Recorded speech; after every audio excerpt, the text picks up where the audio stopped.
Good morning! Tanghali na nga niyan mga mamshibels at natapos na rin ako ng aking pagtuturo sa umaga. Dumating kasi si Daddy Arnel kanina habang nagtuturo pa ako at may dala siyang isda. Sabi ko nga ilagay niya na lang sa lababo kasi mamaya pagkatapos ko ng aking klase ay lulutuin ko. Tilapia nga mga mamshibels yung isdang kanyang dala. Kaya naisip ko na isisigang ko na lang ito dahil medyo matagal-tagal na rin kaming hindi nakakatikim ng isdang sinigang. Nagugas na lang nga ako dito ng Tupperware mga mamshibels na lalagyan ko ng isda pagkatapos kong mahugasan. Hindi ko rin ito uubusin para mamayang gabi ay meron na rin kaming iuulam. Akala ko nga hindi pa nalinisan itong isda, buti na lang nang tingnan ko ay wala na siyang hasang at nakaliskisan na rin. Dahil kung nagkataon ay hindi naman marunong maglinis ng isda ang mamshibels nyo. Ito talaga yung maganda pag bumibili ka ng isda dito sa atin. Dahil kasama na nga sa paglilinis ang pagbili ng isda. Kaya ayan, hinugasan ko na lang ng mabuti itong ating isda para hindi siya malansa. Kadalasan ko kasing ginagawa sa tilapia ay sinisigangan ko, piniprito o kaya naman ay pinapaksiw. At ngayon nga magsisigang tayo para mamayang gabi ay magpiprito naman tayo ng tilapia.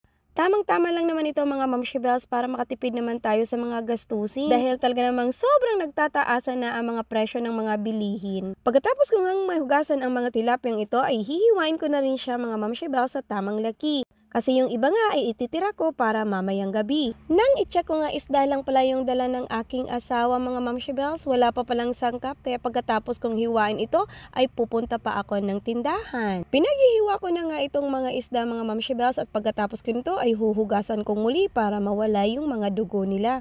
Kasi alam ko yun rin yung nagpapalansa sa mga isda. Habang ang naghihiwa ako ay napansin ko na karami-rami pa palang mga hugasin dito sa aming lababo. Kaya pagkatapos kong piliin kung alin yung mga sisigangan ko ay diniretso ko na pati itong ating mga hugasin. Dahil nga medyo maaga pa naman mga mamshibels kaya hinugasan ko na muna itong mga hugasin namin. Kasi itong aking anak na naman ay sinaniban siya ng kanyang katamaran. Kaya ayun, para wag na ako mag-utos sa kanya, ako na lang ang naghugas. Mga pinagkainan nga namin ito kagabi, kaya lang hindi niya na naman nahugasan, kaya eto na naman ang mamshibels yung naghuhugas. Maganda kasi ang mood natin mga mamshibels, mukhang nakakalimutan ng aking anak yung kanyang mga obligasyon. Kaya ayan, inabot na naman ito ng umaga.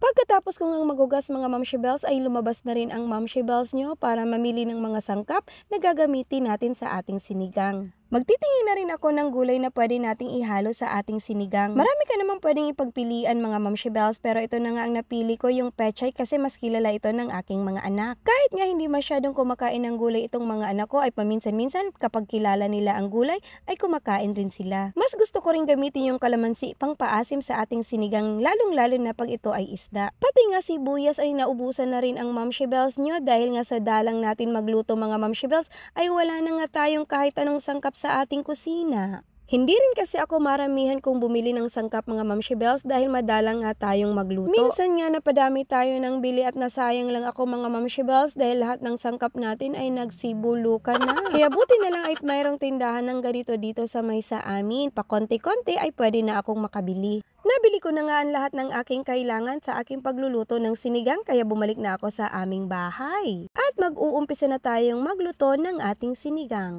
Nang kunin ko na nga yung gagamitin kong lutuan mga mamshibels ay napansin ko na yung handle niya ay hindi na nga naka-fix. Naghahanap sana ako ng screwdriver pero wala akong makita mga mamshibels kaya ito na lang kutsilyong ginamit ko. Kaya sa naman maubos yung oras ko sa kahanap ng screwdriver na hindi ko alam kung nandito nga ba. Ito na nga yung mga napamili ko sa tindahan. Konting pichay, sibuyas, bitchin. Wala nang kamatis kasi nga naubusan na raw sila ng stock. Kaya magsisigang tayo ngayon ng walang kamatis.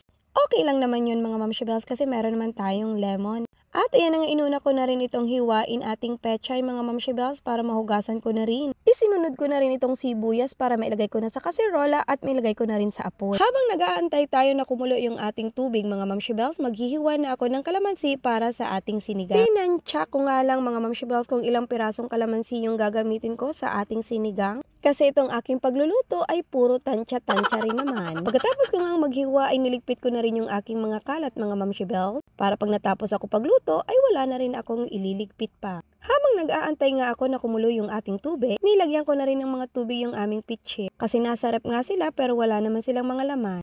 Kumulo na nga yung ating tubig sa kaserola mga mamshibels kaya susunod ko nang ilagay itong mga isda.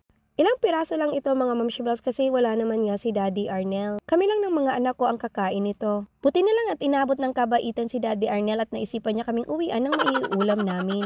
Naglagay na rin ako ng pampalasa at ayan mga mamshibels, aantayin ko na lang kumulo ito ulit kasi nailagay ko na rin yung ating petchay. At dahil kumukulo na ulit mga mamshibels, ilalagay ko na rin itong pampaasim ng ating sinigang. Gumamit nga ako ng salaan para hindi makasama yung mga buto ng ating kalamansi. Pakukuluin lang ulit natin itong ating sinigang at pagkatapos ay okay na. Let's have lunch mga mamshibels. Maraming salamat sa panonood. Yun lang.